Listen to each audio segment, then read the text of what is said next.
So for this video guys, mag-add tayo ng isang BMS sa ating LiFo 4 battery 32140, 3.2 volts.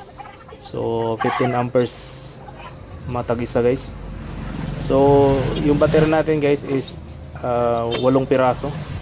So 4S yan guys. So series parallel lang natin guys yung battery para matagal-tagal din malubat. So mga 30 amperes yung labas niya guys. So yan guys, oh. So nilagay natin yung BMS. So testing natin. So para pang matagalan tong battery na guys. So yan. So secure natin yung mga wire yan guys.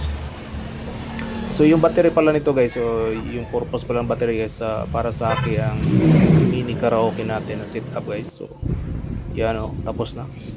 Alright. So thank you for watching guys ha. So magabang din. Please like and share guys. And subscribe for more videos. Thank you. Peace out.